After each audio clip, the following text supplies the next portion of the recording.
먹통 사태 나흘째, 카카오는 아직도 피해 접수 센터를 열지 않았습니다.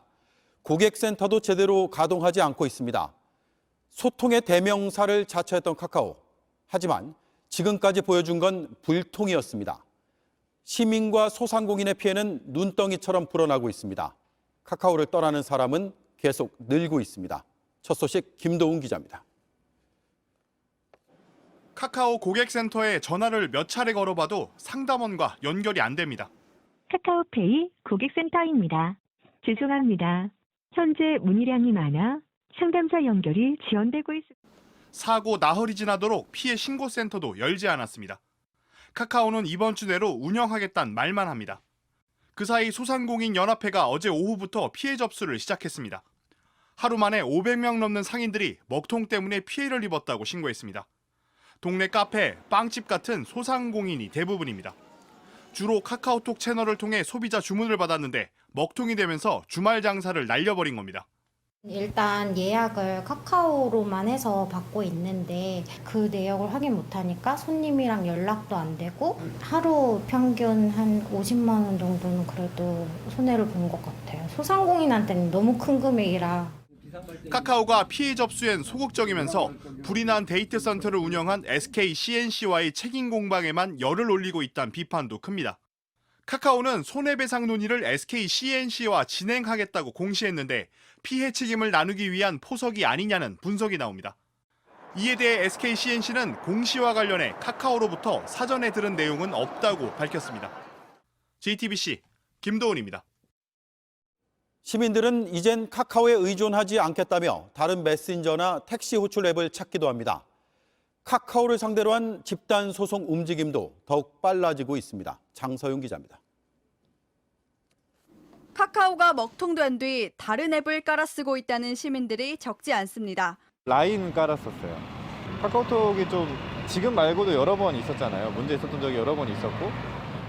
주로 카카오 지하철을 이용했었는데 먹통이 돼서 일단 카카오 지하철 대체할 만한 다른 어플을 깔았습니다.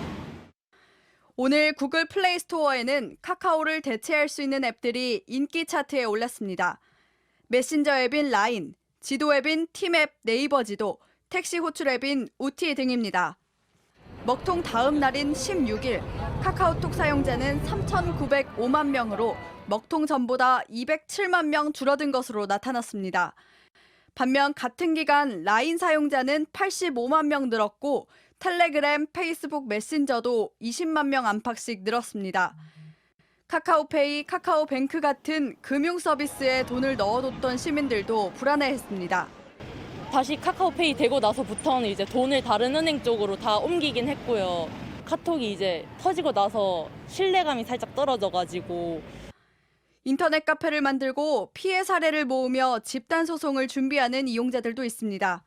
무료로 서비스를 제공받는다 하더라도 이용자하고 카카오 사이에서는 이용 계약이 있고 그런 의무를 이행하지 않았으면 그로 인해서 발생한 손해를 배상을 해야 되고 또 생활에 불편을 겪었다면 위자료를 받을 수 있다는 주장입니다. JTBC 장서윤입니다. 네, 정부는 카카오의 독과점 문제를 손보기로 했습니다. 카카오톡으로 메신저 시장을 장악한 뒤에 이를 기반으로 골목 상권을 빼앗았다는 비판이 크기 때문입니다.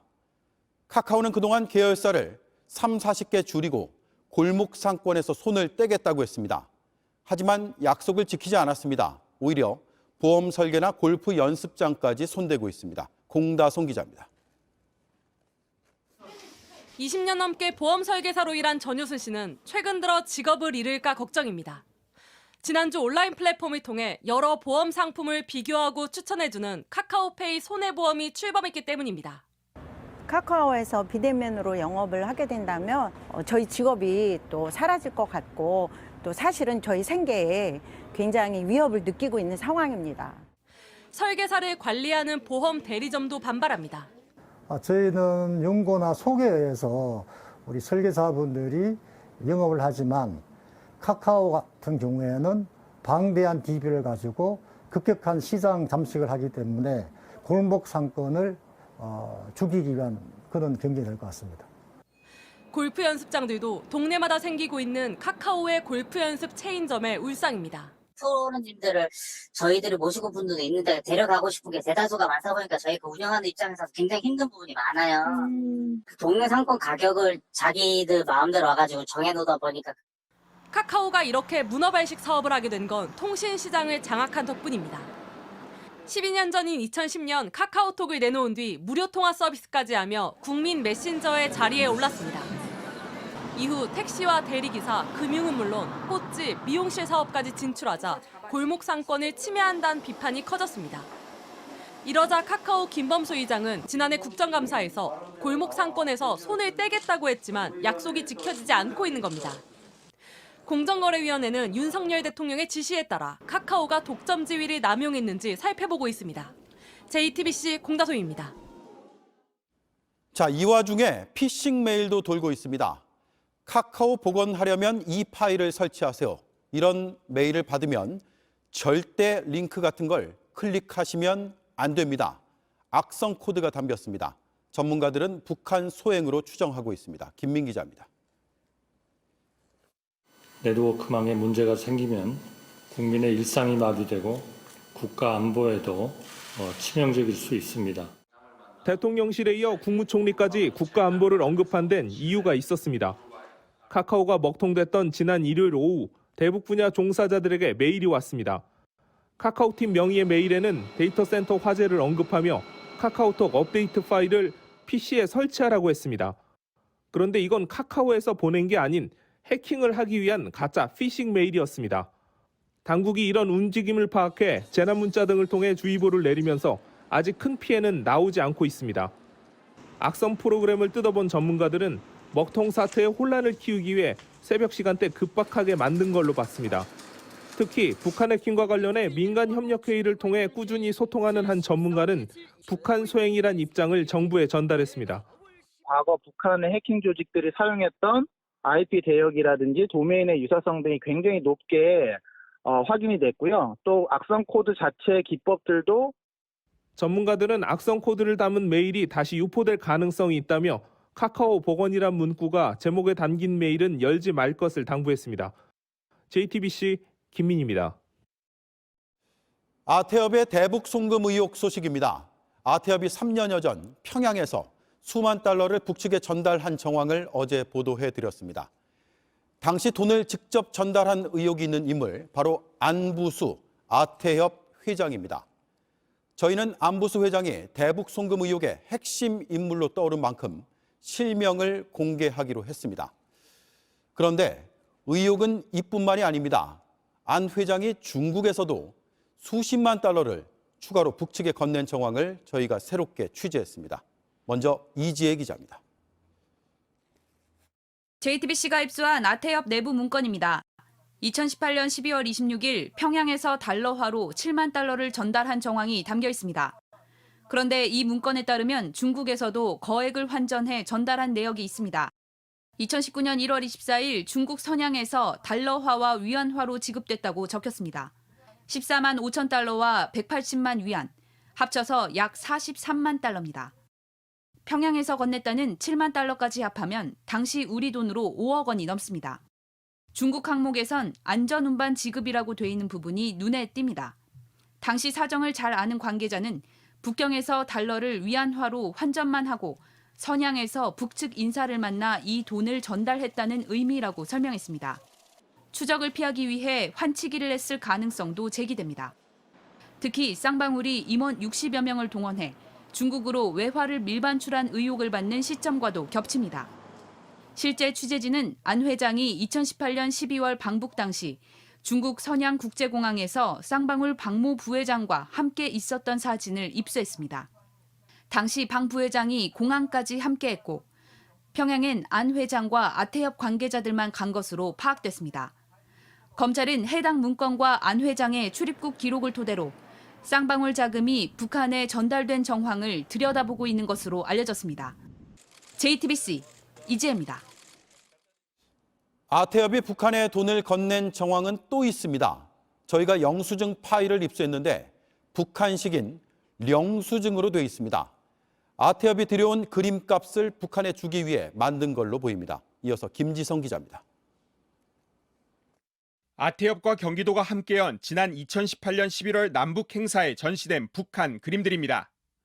통일부는 해당 그림 대부분이 밀반입된 사실을 인정하며 북한에 그림값이 전해졌을 가능성도 제기됐습니다.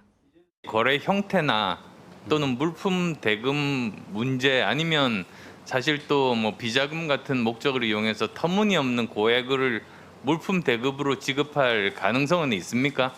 가능성은 있다고 생각을 합니다. 아태협 안부수 회장은 취재진과 만나 그림 관련 대북 송금 의혹을 부인한 바 있습니다. 쌍방울한테 받은 돈으로 북한 그림 산 건가요? 아닙니다. 북한 그림은 돈 주고 산 게 절대 아닙니다.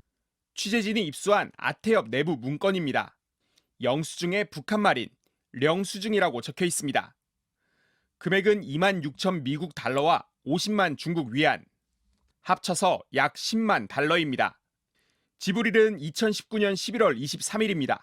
해당 파일이 마지막으로 수정된 날짜도 같은 달입니다. 당시 사정을 잘 아는 관계자는 아태협이 중국에서 북한의 그림값을 건네기 전 미리 작성한 문서라고 설명했습니다. 특히 2019년 11월은 쌍방울이 임직원 수십 명을 동원해 외화를 중국으로 가져간 이른바 쪼개기 송금이 이뤄진 시기와 겹칩니다. 영수증대로 북한의 그림값이 건네졌다면 UN 대북제재 위반입니다. 영수증에 적힌 약 10만 달러가 밀반입 그림 몇 점에 대한 대금인지는 확인되지 않았습니다. 검찰은 아태협과 쌍방울, 북한 사이 자금 흐름을 들여다보고 있습니다. JTBC 김지성입니다. 네, 이처럼 아태협은 쌍방울은 물론 경기도의 대북사업 창구 역할도 했습니다. 이미 경기도 의회에선 안 회장의 문제가 여러 차례 제기가 됐습니다. 하지만 이화영 당시 경기도 부지사는 문제 없다며 감쌌던 것으로 파악됐습니다. 박현주 기자가 취재했습니다. 2018년 10월 북한 평양을 다녀온 이화영 당시 경기도 평화부지사. 경기도의 북측의 옥류관을 유치하기 위한 남북 관련 관계자들의 협의를 진행하기로 하였습니다. 이후 경기도는 옥류관은 물론 남북 교류 행사 등 각종 대북 사업을 아태협과 함께 벌였습니다. 경기도 의회에선 지적들이 쏟아졌습니다. 사업 과정에서 등장하는 특정 브로커가 문제를 일으킬 수 있다는 이유에서입니다. 브로커의 위험성은 더욱 큽니다. 205억이라는 엄청난 돈을 지금 넣으셨는데 다 브로커 줬다가 중간에 그 돈 다 날려먹으면 어떡하려고요. 해당 브로커는 다름 아닌 안부수 아태협 회장. 실제 안 회장의 경우 사기죄로 여러 차례 처벌도 받았습니다. 하지만 대북 지원 사업자로 지정됐고 경기도의 대북 사업 파트너로 선정된 겁니다. 당시 이전 부지사는 일부 도의원들과 만난 자리에서 해당 브로커는 할 라인이 있다, 문제될 것 없다는 취지로 답변한 것으로 파악됐습니다. 실제 안 회장은 조선 아타위 초청으로 평양에 가서 북측 고위급을 잇따라 만났습니다. 당시 안 회장이 거액의 현금을 북측에 전달했던 정황이 포착된 만큼 관련 행보를 이전 부지사는 물론 국정원이나 통일부가 알고 있었는지 주목됩니다. JTBC 박현주입니다. 검찰이 문재인 정부의 국방장관과 해경청장에 대해 구속영장을 청구했습니다. 서해 피격 사건 때문인데 처음으로 구속영장을 청구한 겁니다. 구속 여부가 윗선 수사의 분수령이 될 걸로 보입니다. 박사라 기자입니다. 검찰이 서욱 전 국방장관과 김홍희 전 해양경찰청장에게 적용한 혐의는 직권남용 등입니다. 서 전 장관은 2020년 9월 서해에서 북한군에 피격당해 숨진 공무원 이대준 씨와 관련한 군 첩보를 삭제하라고 지시한 혐의를 받습니다. 김 전 청장의 경우 증거를 왜곡해 해경이 이 씨가 월북한 것으로 판단된다고 발표하도록 했다는 게 검찰의 판단입니다. 지난주에 있었던 검찰 조사에서는 서 전 장관과 김 전 청장 모두 혐의를 부인한 것으로 알려졌습니다. 서해 공무원 피격 사건과 관련해 검찰이 처음으로 구속영장을 청구하면서 그 결과가 주목되고 있습니다. 이번 사건을 놓고 법원으로부터 1차적인 판단을 받기 때문입니다. 문재인 정부 관계자들은 월북 판단 과정에서 불법이 없었다는 입장입니다. 박지원 전 국정원장과 서훈 전 국가안보실장에 대한 조사를 앞둔 상황에서 이번 결과가 윗선 수사의 분수령이 될 것이라는 분석이 나옵니다.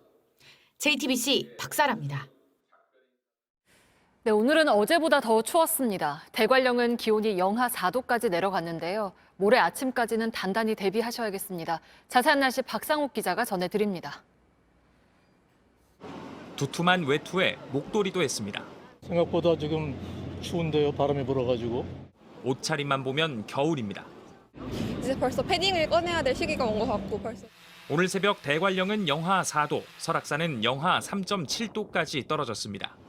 전국 대부분 지역의 낮 최고 기온도 15도 아래였습니다. 모레 아침까지는 춥습니다. 전국 대부분의 아침 기온은 5도 안팎입니다. 한낮에도 서울과 대전, 광주 17도, 대구 18도, 부산 19도 등 전국이 20도를 밑돕니다. 기상청은 모레 낮부터 서쪽에 따뜻한 공기가 유입되면서 기온이 오를 걸로 내다봤습니다. 북한산엔 공식적인 첫 단풍이 기록됐습니다. 산 정상부터 약 20%가 붉게 물들었을 때 첫 단풍일로 보는데 작년보다 이틀 빠릅니다. JTBC 박상우입니다. 20대 노동자가 기계에 끼어 숨진 평택 제빵 공장에서는 이 사고가 있기 며칠 전에도 비슷한 일이 있었는데요. 저희 취재 결과 반년 전에도 2번이나 더 사고가 있었던 걸로 확인됐습니다. 안전 조치가 제때 제대로 취해졌다면 있을 수 없는 일입니다. 박민규 기자가 취재했습니다. 사흘 전 23살 노동자가 숨진 SPC 계열사 SPL의 평택 공장입니다. 취재 결과 지난 4월에도 빵 만드는 기계에 직원 손이 끼는 사고가 2번 더 있었습니다. 4월 1일 40대 노동자가 배합기를 청소하다 오른손이 끼어 다쳤습니다. 보름쯤 지나선 50대 여성 노동자의 손이 반죽 롤러에 끼어 들어갔습니다. 두 사람 모두 손가락이 부러졌는데 한 명은 40일 넘게 일을 쉬어야 했습니다. 기계에 문제가 생기면서 난 사고로 파악됐습니다. 사측이 이후 안전조치를 제대로 하지 않았다면 그것만으로도 중대재해법으로 처벌받을 수 있습니다. 이 법은 사고가 나면 재발 방지 대책을 세우고 실행하는 걸 사업주의 의무로 규정해뒀기 때문입니다.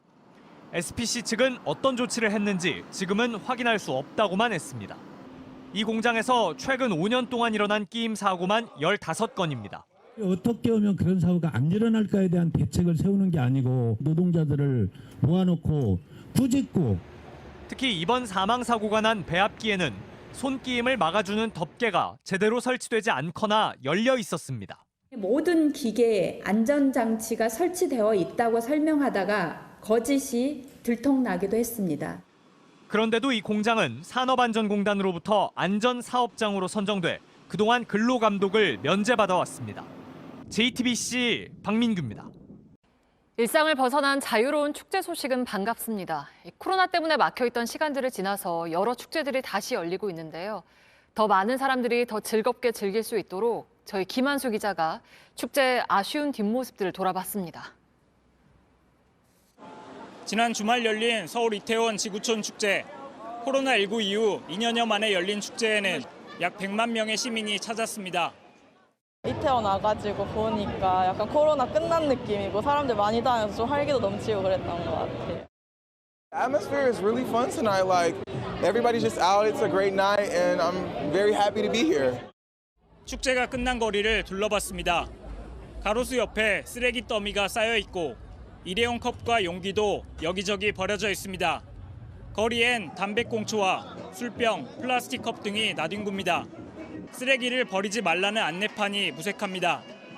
이렇게 모은 쓰레기가 이틀 동안 30톤이 넘습니다. 골목 안쪽엔 발 디딜 곳 없이 붐빕니다. 축제가 끝나고 인근 술집과 클럽으로 향하는 사람들입니다. 자정이 넘은 시간에도 여전히 많은 사람들이 밖에 나와 있습니다. 거리에서 술을 마시거나 담배를 피우는 사람도 쉽게 찾아볼 수 있습니다. 지정 장소가 아닌 곳에서 모여 담배를 피우거나 술병을 들고 돌아다니며 마시기도 합니다. 토요일 되면 여기는 막 밤새도록 막 병 깨고 깨는 것도 나오고 뭐 오발타 해가지고 있고. 일주일 전 열린 불꽃축제 현장도 마찬가지입니다.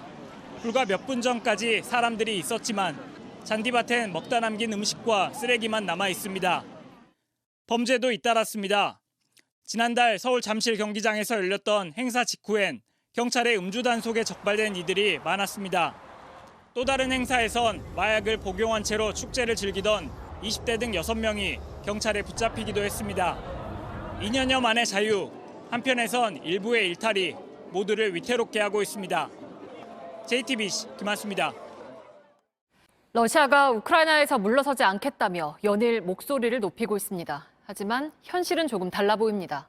최신의 전투기가 훈련 중에 추락하는가 하면 징집한 병사들이 변변한 보급품도 없이 전쟁터로 내몰리고 있는 실정입니다. 백민경 기자입니다. 전투기 한 대가 속도를 늦추지 못하더니 9층짜리 아파트 단지로 떨어집니다. 번쩍이는 폭발과 함께 까만 연기가 피어오릅니다. 훈련 중이던 러시아 수호이 34 전투기가 우크라이나 가까운 도시에 추락하는 모습입니다. 조종사 2명은 탈출했지만 전투기가 아파트 단지로 떨어지면서 최소 13명의 주민이 숨지고 19명이 다쳤습니다. 사고가 난 전투기는 한 대당 500억 원이 넘는 최신의 전투기입니다. 러시아 당국은 정확한 사고 경위를 조사 중입니다. 하지만 전쟁 상황에서 난 사고라 러시아군이 난처한 상황에 처했다는 분석입니다. 징집한 병사들을 훈련도 제대로 시키지 않은 채 전쟁터로 내보내고 있다는 비판도 이어지고 있습니다. 군복은 입지 않은 사람이 더 많고 군모도 없습니다. 한 병사는 뉴욕타임스에 탄창 3개를 쏘는 사격 훈련을 딱 한 번 받아봤다고 말했습니다. 강경파들 사이에서도 병사를 동원하는 데만 집중할 뿐 정작 훈련도 안 된 남성들이 최전선으로 몰리고 있다는 비판이 나옵니다. 이 때문에 러시아가 드론 공격에 집중하고 있다는 분석도 있습니다. JTBC 백민경입니다. 네, 이렇게 러시아군이 부실한 건 군 동원령을 반정부 인사를 탄압하는 수단으로 쓰기 때문이란 주장이 나왔습니다. 저희가 러시아의 한 야당 정치인을 인터뷰했는데 40이 넘은 나이에 징집 영장을 받았습니다. 자신처럼 푸틴에 반대하는 야당 인사들이 나이에 상관없이 대거 징집 영장을 받았다고 말했습니다. 이세누리 기자입니다. 푸틴 대통령의 고향인 상트페테르부르크 북쪽의 한 자치구. 이 지역의 드미트리 발트로코프 구의원은 징집 대상이 아닌데도 징집 영장을 받았습니다. В моем случае к моей квартире шли двое полицейских, двое сотрудников военкомата. Официальные критерии – это люди до 35 лет, имеющие военный опыт. Мой возраст 43, и я не был в армии. 동료 의원들도 무더기로 징집 통지를 받았습니다. Также несколько депутатов в Санкт-Петербурге получили повестки.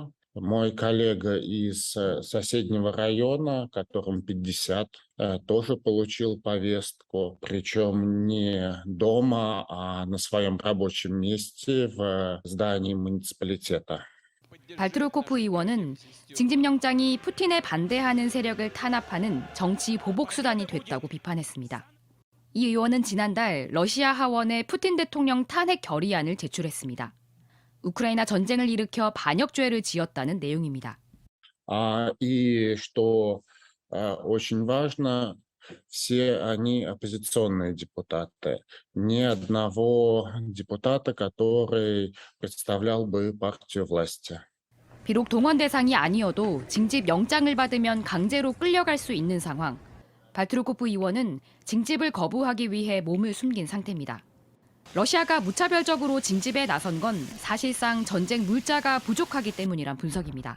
Сейчас российское правительство пытается призвать любых людей, до которых они дотягиваются. Они совершенно не готовы жертвовать своими жизнями, жизнями близких ради войны с совершенно непонятными целями.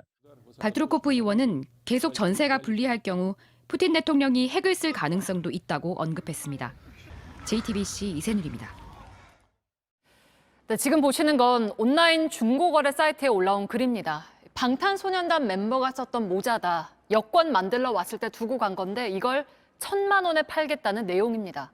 그러면서 외교부 공무직원증 사진도 같이 올렸습니다.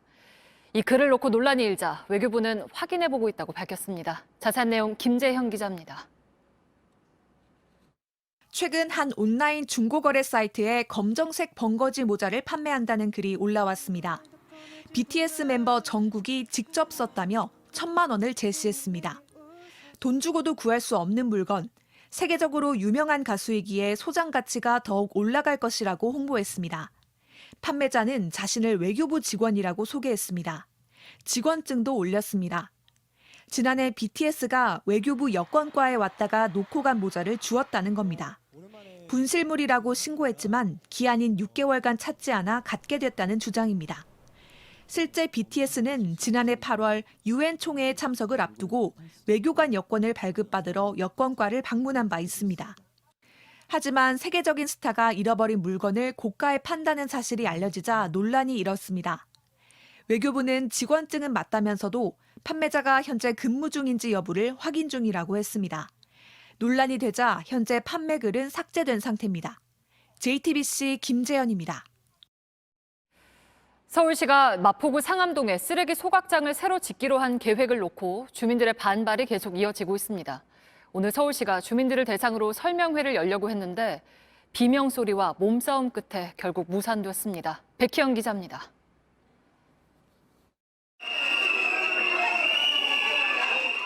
설명회를 반대하는 주민들의 호루라기 소리. 마포구 주민들과 서울시 관계자들이 한 대 뒤엉켜 몸싸움까지 벌였습니다.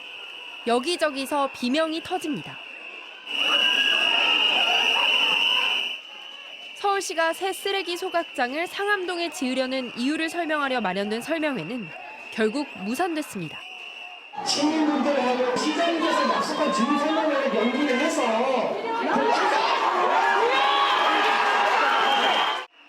새 소각장 부지가 발표된 지 한 달 반이 지났지만 갈등은 수그러들지 않고 있습니다. 저희들은 표준이간 소각장 백지합니다. 돈도 필요 없습니다. 환경도 그렇습니다. 마포구 주민들은 이미 20년 가까이 소각장을 품고 있던 마포에 서울시가 다시 희생을 강요한다고 말합니다. 소각장이 없는 곳에서 소각장을 짓겠다고 한다면 반대하는 주민들은 님비입니다. 저희는 17년 동안 서울의 쓰레기의 55% 가까이를 저희가 다 맡아서 해온 거나 마찬가지고. 서울시는 추후 자리를 다시 마련해 주민들과 소통하겠다고 밝혔습니다. 하지만 주민과의 입장 차이가 워낙 커 해법을 찾기 쉽지 않을 것으로 보입니다. JTBC 백희연입니다. 전국의 공공기관에 태양광 설비가 1,300개 넘게 설치되어 있습니다. 여기에 세금으로 약 1,500억 원이 지원됐습니다. 그런데 막대한 예산을 쓰고도 10곳 가운데 7곳은 이용률이 평균에도 미치지 못하는 것으로 JTBC 취재 결과 파악됐습니다. 아예 고장났거나 방치돼 있는 곳도 적지 않았습니다. 최수영 기자가 현장을 다녀왔습니다. 전국 공공기관에 설치된 태양광 설비를 직접 찾아가 봤습니다. 지붕과 주차장 등 곳곳에 설치돼 있습니다. 태양광 설비가 있는 주요 공공기관은 경찰청, 과기부 등 1,380여 곳. 들어간 예산만 약 1,500억 원에 달합니다. 그런데 10곳 중 7곳은 평균 이용률에도 미치지 못했습니다. 고장이 났거나 정상 작동이 안 되는 시설도 200군데 이상입니다. 대전의 한 공공기관은 화재 이후 70일이 지나도록 발전이 멈췄습니다.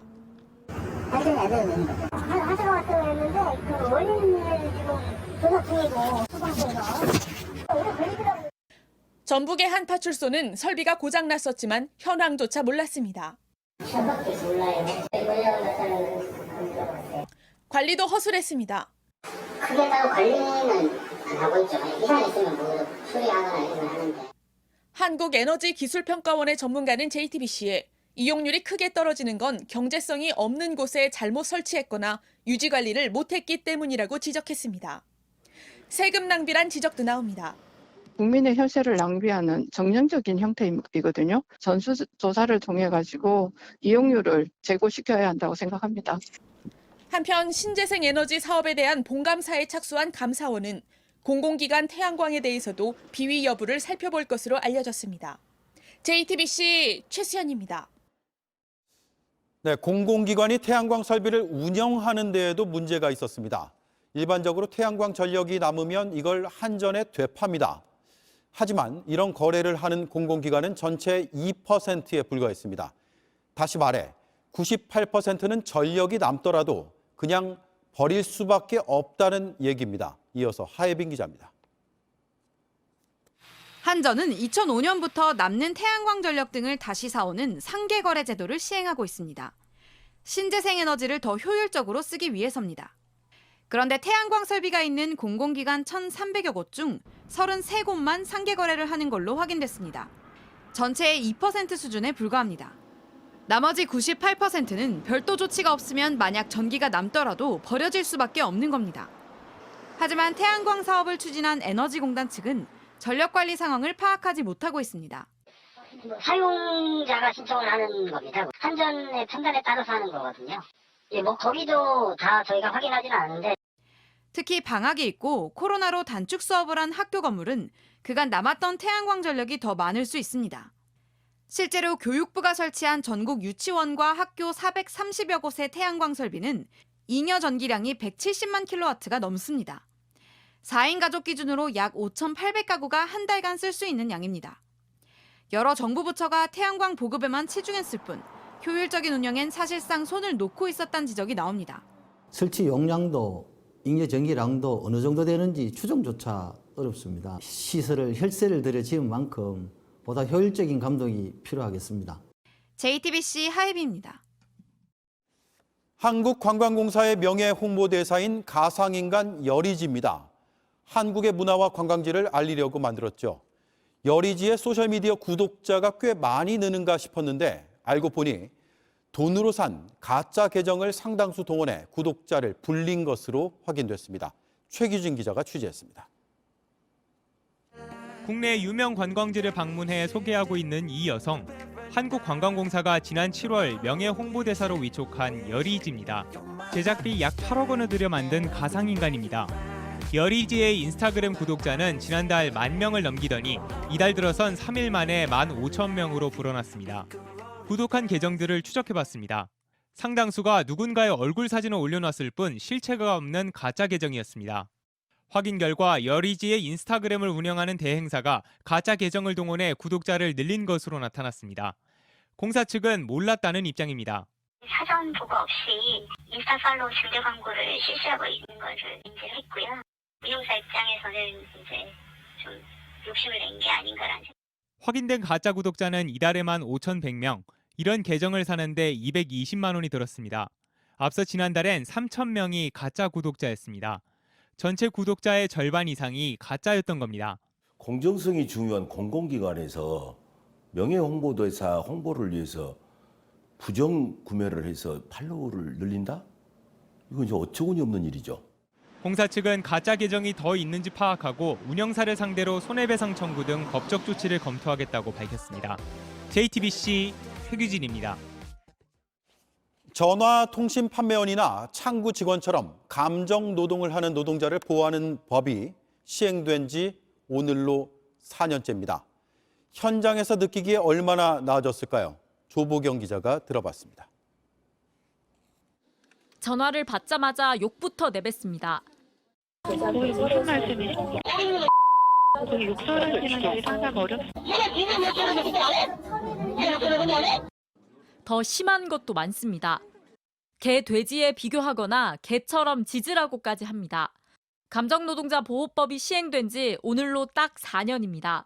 하지만 콜센터 노동자들에게 이런 욕설은 일상입니다. 욕을 하지 마십시오. 1차 구두로 먼저 얘기를 하거든요. 비꼬는 마트나 반말을 하다든지. 욕설을 듣고 호흡 곤란까지 온 경우도 있었습니다.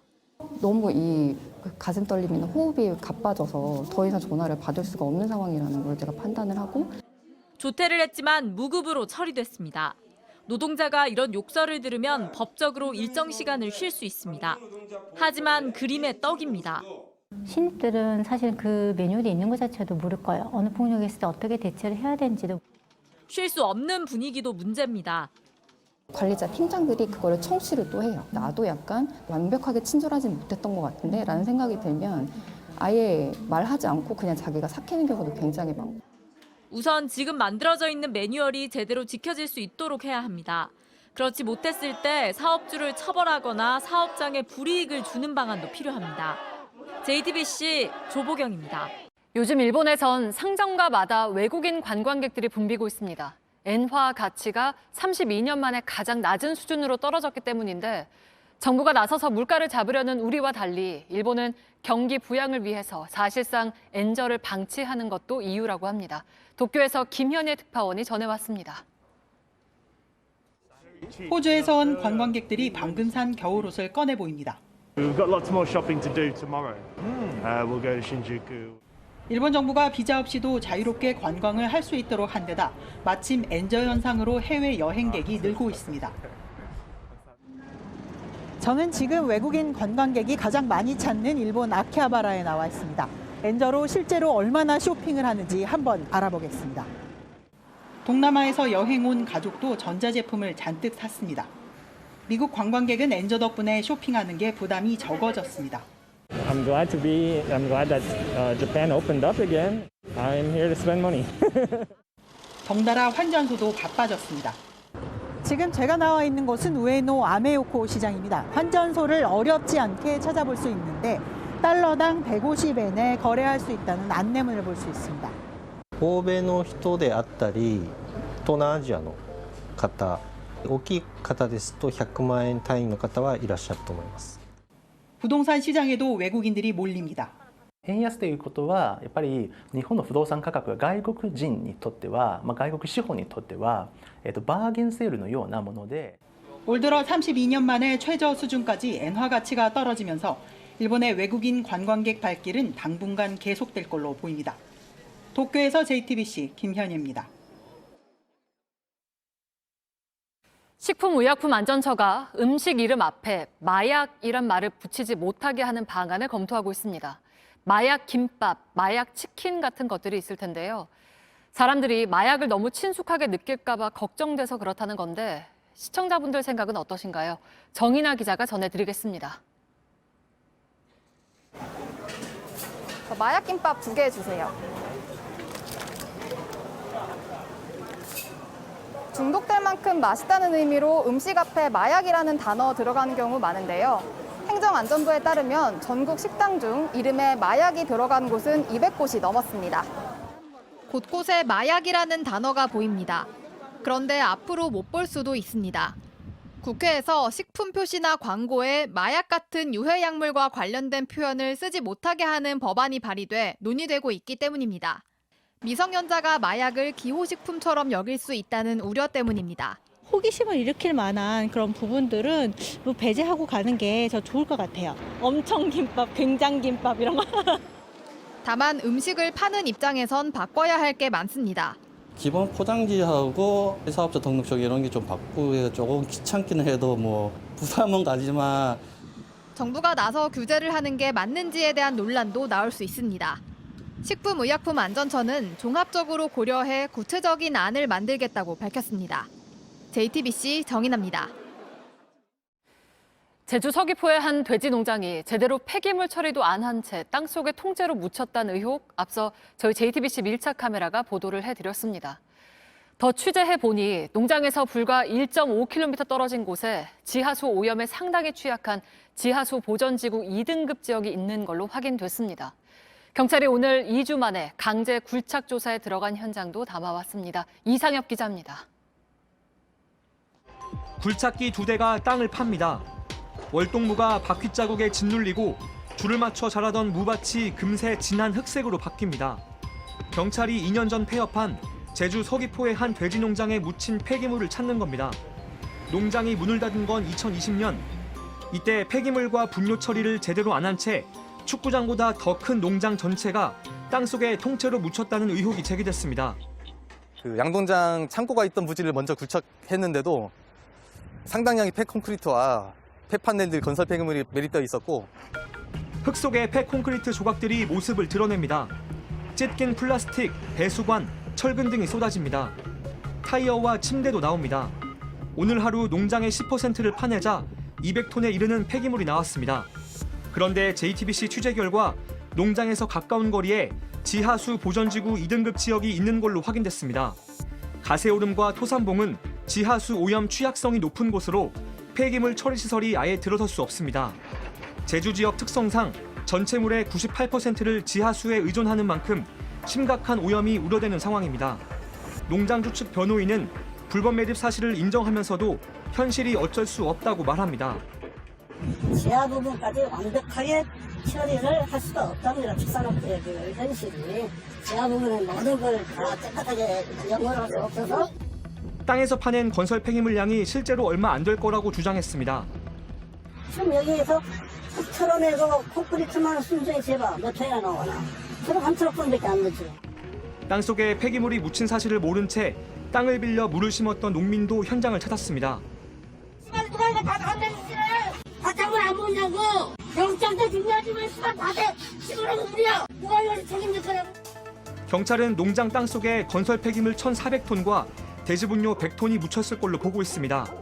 굴착은 내일도 계속됩니다. 농장 흙을 보건환경연구원에 보내 오염도를 분석할 예정입니다. JTBC 이상엽입니다.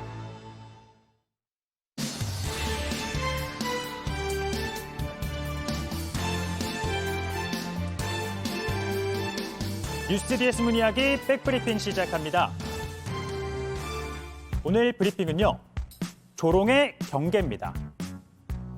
오늘 법사위 국정감사 파행의 발단은 전날 기동민 민주당 의원이 서해 공무원 피살 사건과 관련해 사용한 이 표현이었습니다. 저기 뭐 최고 존엄인가 하는 사람이 공식적인 사과까지 한 사람들인데 저는 그 발언은 매우 부적절하다고 생각합니다. 최고 존엄이란 단어, 북한 시스템의 상징이고 그런 취지가 아니라고 한 기 의원, 발언을 다시 살펴본 뒤 오늘 입장을 밝혔는데요. 일종의 조롱이자 야유였는데 이게 사과할 사안입니까? 웃자고 얘기했더니 죽자고 달려드는 격인데요. 이렇게 조롱 섞인 표현까지 문제 삼는 건 지나치단 겁니다. 하지만 조정훈 의원 자신의 입장을 굽히지 않습니다. 헌법 수호의 의무를 선수한 사람으로서 해야 될 농담이 있고 할 수 없는 농담이 있다고 저는 믿습니다. 아니 마치 기동민을 김정은의 꼬봉으로 만들어 놓은 거 이거 뭐가 달라요? 그래서 서해 피격 공무원이 피격되고 소각됐는데 북한 김정은을 최고 존엄이라고 얘기할 수 있는 게 정치적 견해라고요. 네, 그렇다면 조롱의 경계 어디까지일까요? 결국 이날 다른 의원들까지 가세하면서 소란이 커집니다. 이거 조정훈 의원은 이런 지적을 할 자격이 없어요. 이건 무슨 말을 그렇게 해, 상대 의원한테? 아니 신상 발언 하겠다라고 하는데. 김남국 의원 가만 계세요. 저한테 발언하시는 왜 가만히 있으라고 할까? 저도 말할 수 있죠. 가만 계세요. 안 주실 거냐고. 그러니까 안 주실 거냐고. 지금 이 상황에서는 박범계 의원께서 하실 이유가 별로 없을 것 같습니다. 그럼 마세요 그럼. 예. 이런 가운데 김정은 위원장 밖으론 연이어 무력 도발을 일삼으면서 동시에 내부 결속을 따지는 행보를 보이는데요. 그런 낡은 밥그릇이 그냥 눈에 밟혀온다고.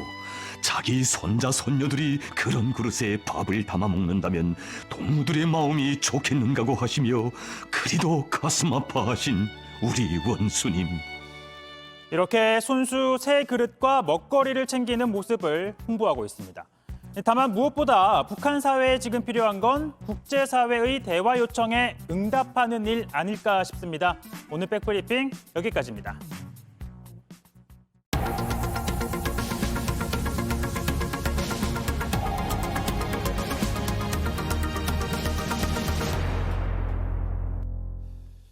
제주 마라도 인근 해상에서 갈치잡이 어선이 뒤집혀 선원 4명이 실종됐습니다. 바람과 파도가 매서운 상황인데 이들을 찾기 위한 사투가 이어지고 있습니다. 최충일 기자입니다. 어선은 뒤집어져 빨간 바닥을 드러냈습니다.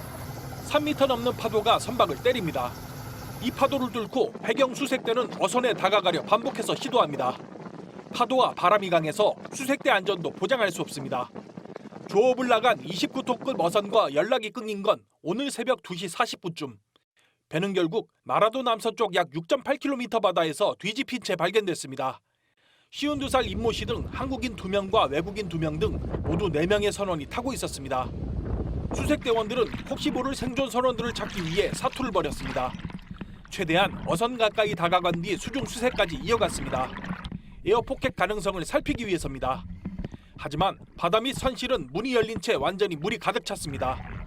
해경은 선박 자동 식별장치 신호가 어제 오후 4시까지 잡혔던 만큼 이 시각을 전후해 사고가 난 걸로 추정하고 있습니다.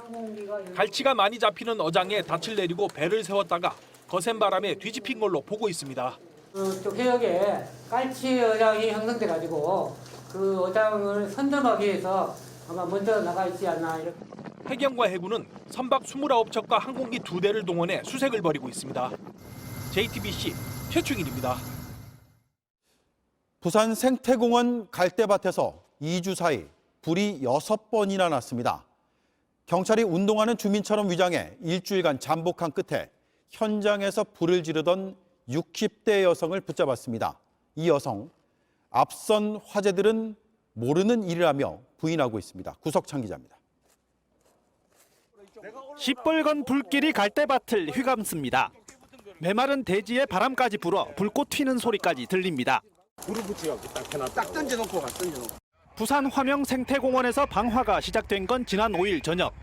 낙동강변을 따라 2주 새 6번 불이 났습니다.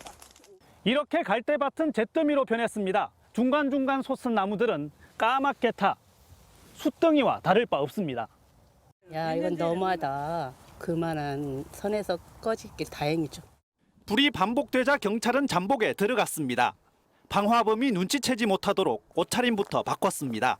복장은 툴링 하루에 30명 정도 3시부터 해가지고 10시까지. 그렇게 일주일 만인 어제 저녁 불을 붙이는 60대 여성을 붙잡았습니다. 여보세요? 네? 여기서? 불 붙인 종이 행주와 식용유를 압수했습니다. 여성은 자풀을 태우려 했다며 현장에서 발각된 범행만 인정하고 있습니다. 경찰은 앞선 방화 사건과 연관성이 크다 보고 추궁하고 있습니다. JTBC 구석찬입니다. 12살의 일본 근로정신대에 끌려갔던 김옥순 할머니가 이틀 전 조용히 세상을 떠났습니다. 뒤늦게 알려지기까지 생전 살던 쪽방촌 이웃들이 분향소를 만들어 할머니를 기리고 있었습니다. 신진 기자입니다. 할머니는 분홍색 옷을 즐겨 입었습니다. 어렸을 때 못 입었던 기억 때문일지도 모릅니다. 백발 머리는 항상 가지런히 빗었습니다. 12살의 일본 근로정신대에 끌려갔던 김옥순 할머니입니다. 밝고 사람들 웃기게 많이 만들고 옥순 할매 그러면 우리가 그냥 농담하고 막 같이 막 손 안아주고 막 같이 앉아서 사진도 찍고 막. 학교에 차출 인원이 할당되면서 제비 뽑기를 했고 국민학교 6학년이던 할머니 운명이 갈렸습니다. 그 길로 일본으로 가 공장에 갇혀 일을 했습니다. 엄마가 보고 싶고 예쁜 옷 입고 싶었을 나이였습니다. 치맥이 약간 있어갖고 옛날 생각을 많이 해. 옛날 얘기를 자꾸 해요. 막 누구 엄마 찾고 막 새벽에도. 군수기업 푸지코시에서 탄피를 만들었는데 눈앞에서 사람이 죽어나가던 곳이었습니다. 기계 속에 들어가서 이러다가 끌려 들어간 거 하나 봤어. 공장에서. 그때 얼마나 울고 막 난리를 냈었어. 월급은 못 받았고 10원도 못하고 10원도 안 줍니다. 해방된 뒤엔 의지할 곳이 없어 쪽방촌에서 혼자 살았습니다. 지난 2019년 손해배상 소송에서 이겼지만 후지코시는 상고했습니다. 93살 할머니는 결국 대법원 판결을 못 보고 눈을 감았습니다. 23명이던 원고는 이제 10명 남았습니다. 근데 기다리다가 계속 돌아가시고 계시는 거죠. 단순히 원고분들에게 돈을 받아들이기 위해서 소송을 하는 건 아닙니다. 이웃 주민들이 쪽방촌 한쪽 공간에 차린 분향소. 세상은 모질었지만 이웃들은 할머니의 가장 예쁜 모습을 기억하기로 했습니다. JTBC 신진입니다. 네, 날이 차가워지니 산과 나뭇잎 색깔이 매일 조금씩 달라집니다. 답답한 일상 속에 한 번씩 먼 산 보시는 것도 좋을 듯 합니다. 내일 뵙겠습니다. 고맙습니다. 새까만 밤하늘을 수놓은 별빛마저 불어오는 바람 따라가고 보고픈 그대 생각 짙어져